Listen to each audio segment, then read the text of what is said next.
I still remember that night like a wound that never healed. The smell of burnt onions clung to the air, mixing with the cheap perfume my mom wore, the one that always gave me headaches.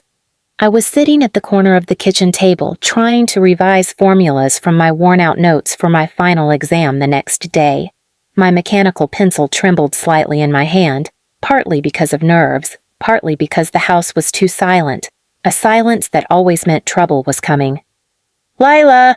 Mom's voice sliced through the air like a blade, sharp and cold. "Did you wash your sister's clothes like I told you?" I didn't look up. I was studying. I'll do it after finishing this chapter. Please subscribe to our channel and tell us in comments from where are you watching this video. The chair scraped violently against the tiles as she stood. I dared a glance and caught that familiar glare, the one that told me I was about to regret breathing. "Studying?"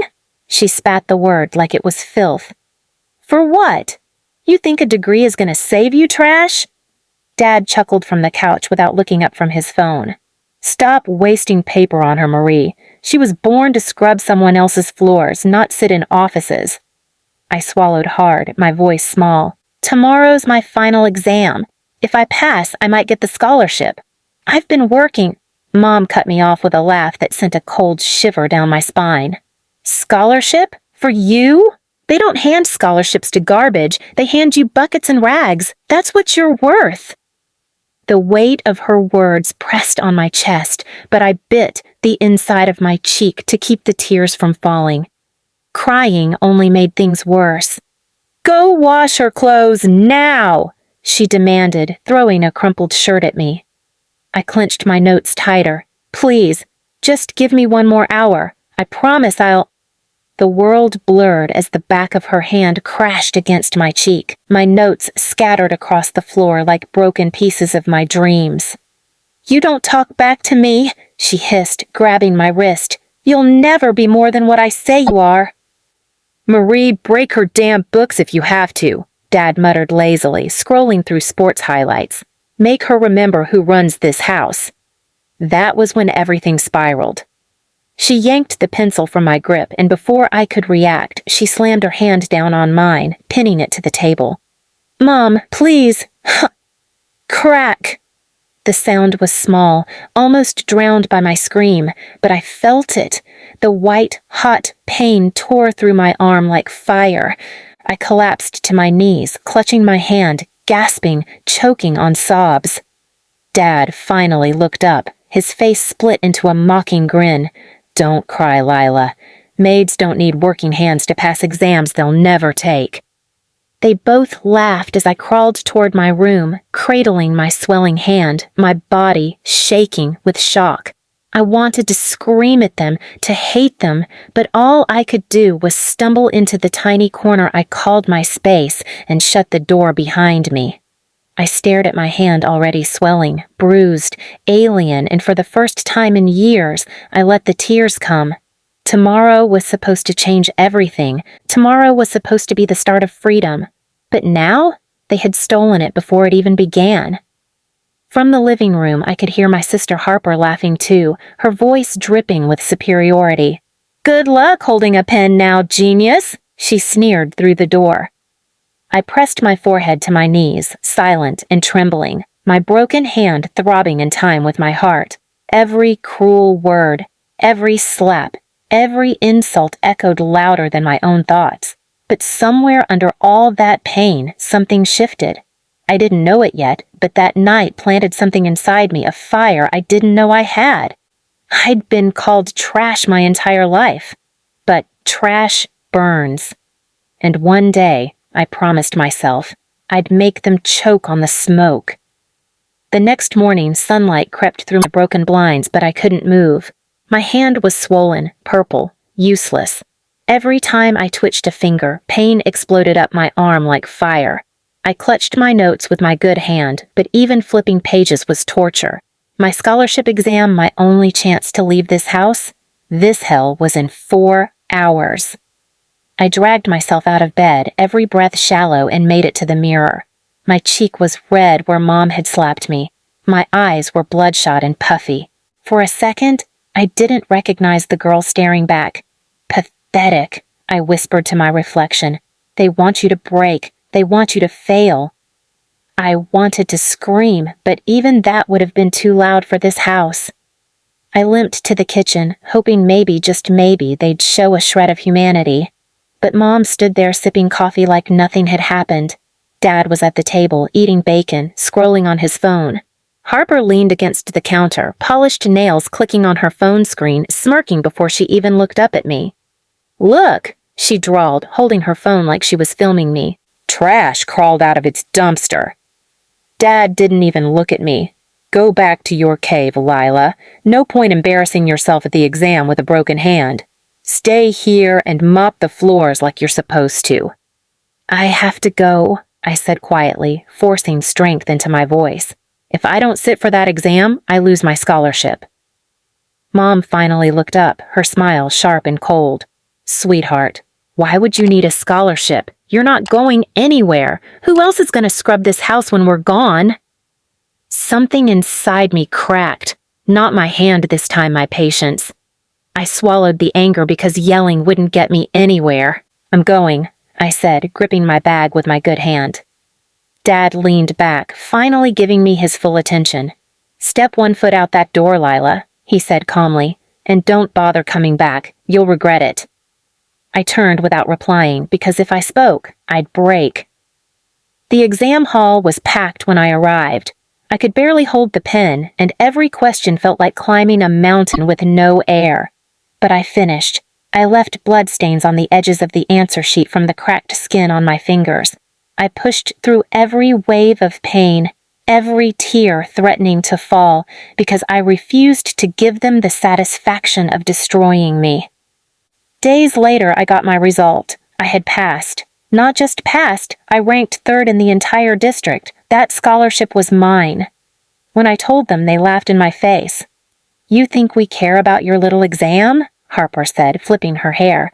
"Congrats! You won yourself a lifetime supply of useless paper."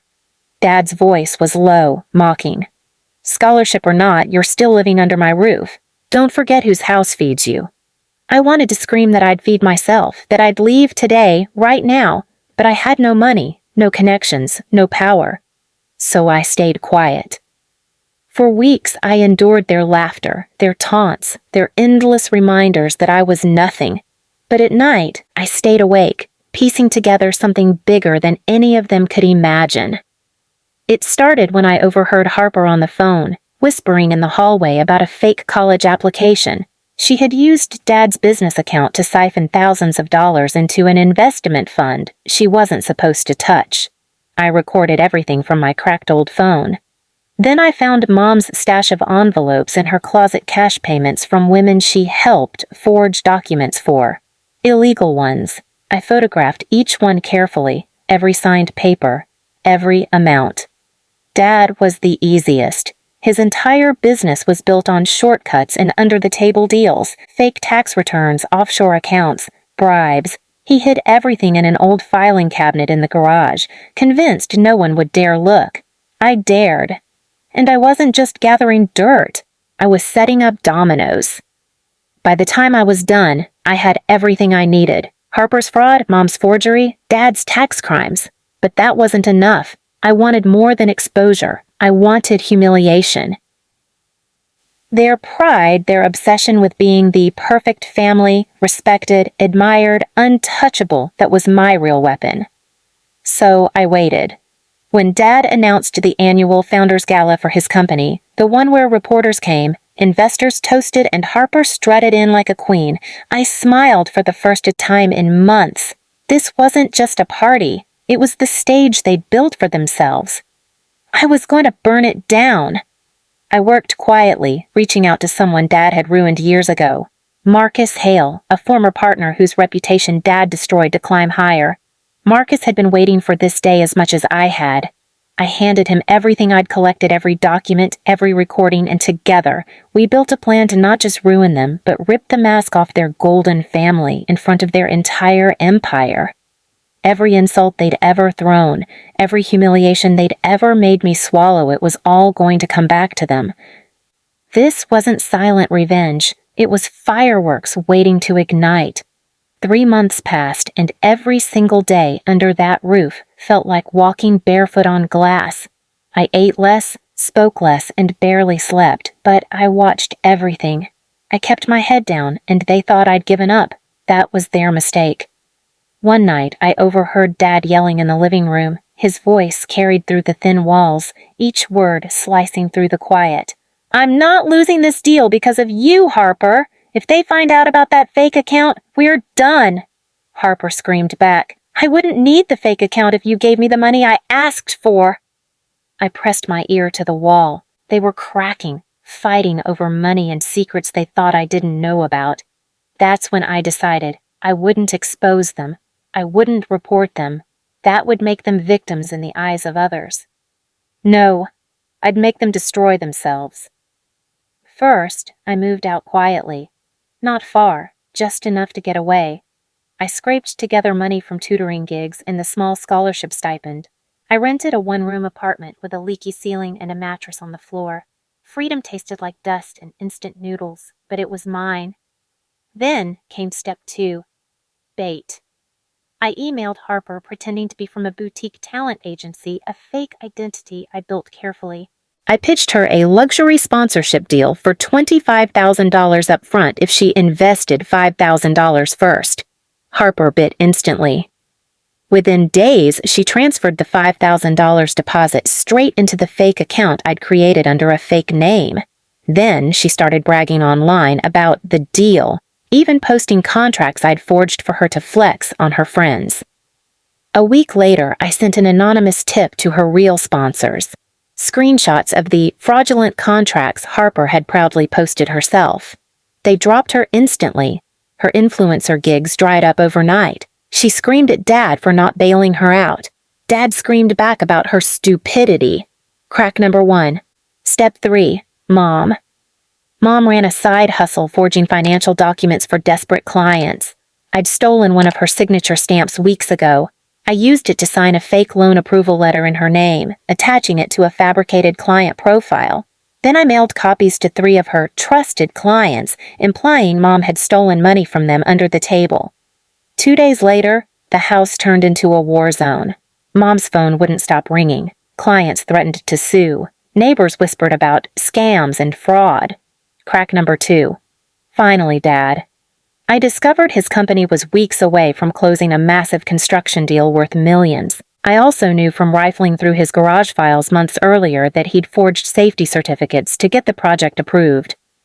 I emailed the city inspector anonymously with copies of those forged documents. Within 48 hours, officials raided his office. The deal collapsed, his investors fled, and he got hit with a pending investigation for fraudulent permits. Crack number 3. The night it all imploded, I went back home. Not as their daughter, as the ghost they thought they'd buried. When I walked in, the place was chaos. Harper sat on the floor surrounded by unopened bills, sobbing into her phone. Mom paced to the kitchen, screaming at Dad about lawsuits and ruined reputations. Dad sat slumped on the couch, his tie loosened, his phone buzzing nonstop with unanswered calls. They didn't even notice me at first. I dropped a small cardboard box onto the table. Inside were photocopies of everything Harper's deal, Mom's fake loan letters, Dad's forged certificates. "You're destroying us," Dad hissed, his face going red. "No," I said, keeping my voice steady for the first time in years. "You destroyed yourselves. I just showed you the mirror." For the first time ever, none of them had a comeback. Not one word. By the end of that month, the house was listed for sale. Harper moved in with a friend. Mom vanished from social media. Dad's company folded. The neighbors whispered, the investors walked away, and the perfect family they paraded for years was in ashes. I didn't ruin them with one big, loud explosion. I broke them piece by piece the same way they broke me. And this time, when they tried to crawl back to me weeks later, begging for help, I didn't slam the door. I didn't need to. I just looked at them the way they'd always looked at me. Like they didn't exist.